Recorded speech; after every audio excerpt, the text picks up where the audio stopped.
Toronto COD had their roster and brand reveal the other night, and with that comes a lot of surprises. Some great, some not so great. Get the take on the brand and the roster fully here, coming up next.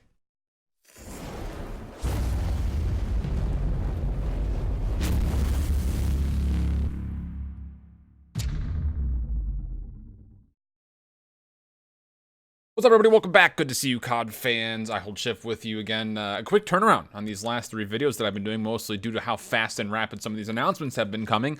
Most recently, of course, if you missed the LA Optic and the Chicago one, make sure you go back into the channel and check those ones out. They're good videos. But beyond that, of course, we had the Toronto reveal party happening last night, and there's a lot to take away from it, including not only the brand, but also what mindset apparently the team is trying to play along with when it comes down to the organization, what they're kind of giving us as far as, you know, their persona, and then of course the players that are making up the roster. And then of course there were some surprises along with that when it came down to not only the branding and the mindset, but also in the roster as a whole. But we had the breakdown on all 10 players.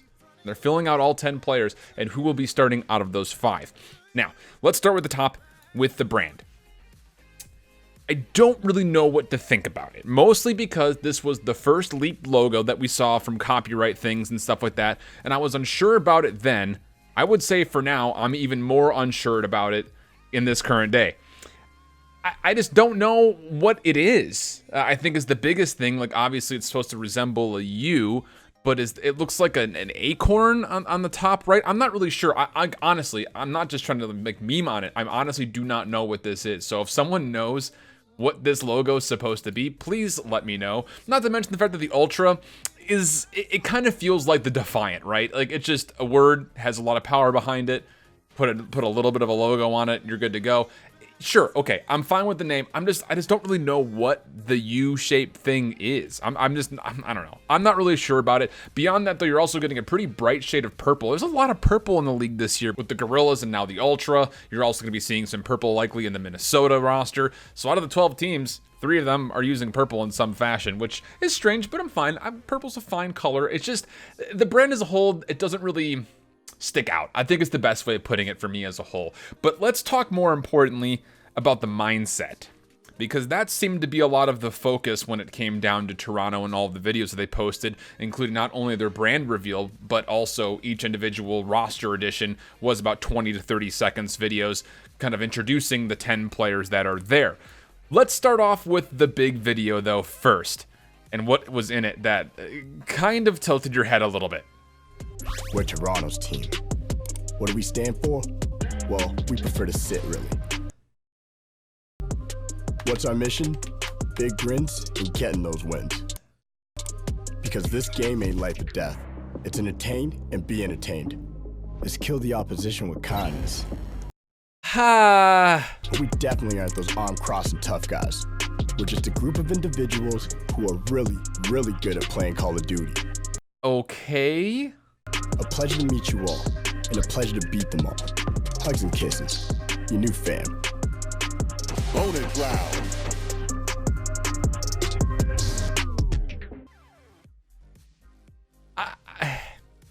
I'm a little bit lost by this video. I won't say the video wasn't professionally done or anything like that, because it absolutely was.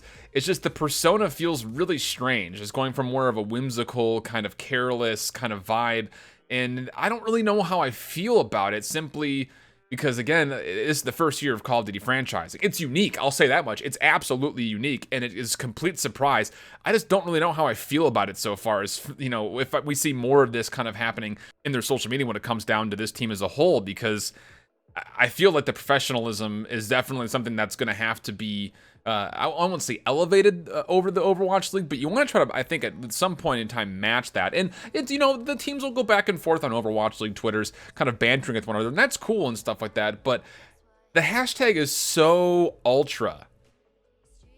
Okay, it is what it is. At the end of the day, let me know what you guys think about it. I'm still unsure how I feel about it. It's not terrible. It's just different. It's very, very different. I think that's the biggest takeaway for me is, you know, will this actually play? Will this build a viewer base and a fan base that people will really identify with it? Very well could. It absolutely could, especially if you're trying to target the demographic that's a little bit younger. I think, you know, when you get higher up in the competitive scene and people who follow the professional scene trying to be an aspiring pro, that's probably not a persona that I think a lot of people will identify with. But if they do this well, it absolutely, the whole kind of more silly, whimsical thing can absolutely appeal to a lot of people. So I'm very interested to see how the Ultra decide to go about this. It's definitely unique. Now let's talk about the roster, because that's the biggest thing as well. It's 10 players large. Again, just as a reminder, each team has to have at least 2 substitutes, but you can have a maximum of 10 players. And of course, you can also sign some of those players as two-way contracts where they can play in the path to pro as well as in your professional team. There's usually some kind of a limit as far as if you play this many amount of pro games, you can no longer go down to the path to pro in a season, things like that. So keep that in mind. I expect to see some of that from this Toronto roster, as they've done that essentially with their Overwatch League team a couple different times. Looney, Methods, Brack, Lucky, and Metals. Those will be your starting 5. And this starting 5, top to bottom, is pretty solid. Brack especially is the name that pops out, I think, in most people's minds, simply due to the year that he had last year. And then Lucky and Metals, it's just going to be interesting to see how they mesh, you know, being the Spanish players that are going to have to be now living in Toronto or the United States, depending on wherever they decide to position themselves. And that language barrier is always at least a small part of the consideration, because there is a little bit of an extra learning curve that comes in with not only those players, but how the native English speakers also kind of mesh with them culturally. There's always a little bit of the background stuff that we never really hear about that can cause issue, or they can get along just fine. The other 5 players that are not listed on here are Kleenex, Classic, Cammy, Bance, and Mayhem. Now, this substitute roster is interesting because I don't think a lot of people would have expected hearing Classic's name as a substitute. The other ones, sure, understandable, but Classic, he's got a long-standing relationship with the COD community and has been a professional player for some time, but of course his Black Ops 4 performance is a little bit all over the place. And that's what I want to kind of tune into for all 10 of these players, is based off their performances from last year. I honestly could see any of these substitutes starting very quickly into the season if this first 5-man roster doesn't really work out for them. Kleenex had an incredible World Championships and really put himself on the map. Probably the reason why he got picked up in the first place. Mayhem had a couple of great moments. Bance had a couple of great moments. And even Cammy, when he came from Team War and got bumped up, played a very solid back half of the season. So there is potential here if someone like Methods or Looney or Lucky or Metals don't perform to their expectations that the team has, they very well could get swapped out very easily. It's almost like an interchangeable roster, it feels like. And there's pros to that, but also cons to that. The cons portion, since we kind of went over the pros of being able to interchange people kind of rapidly and just finding, you know, the best formula. The cons portion of it, though, is it feels like Brack is going to have to carry this team again.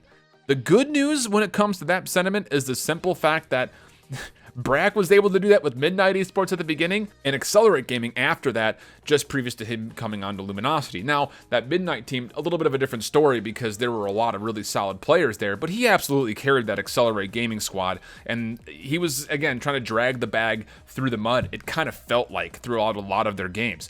So I would expect, you know, Marky B, again, just as a reminder, is your strategic coach for this squad. They haven't really listed a head coach or how that interaction is going to work, but Marky B, a very solid coach, knows what he's doing, knows what he wants to do, more importantly. My general impressions, though, just based off looking at this roster, unfortunately, I'm thinking this is probably going to be a bottom 4 team unless something special happens. And again, we've seen that happen not only with 5v5 being a very different type of game than we had known with things like World War II and everything previous with 4v4 team game. The team is what's going to lead you to victory. It's not just going to be individuals, but if you do need that individual to pop off, we've seen Brack do it before, and I think expectations are that he could absolutely do it again. If you missed those 2 videos on the LA Optic and the Chicago rosters, make sure you go back and check those out. Otherwise, if you're looking for more videos like this, subscribe to the channel by hitting that sub button and make sure you ring that notification bell. It's very, very important. You want to do that so you can get live notifications on when my videos do get published in real time. Till the next one, though, hope you guys keep holding it down. Later. Bye-bye.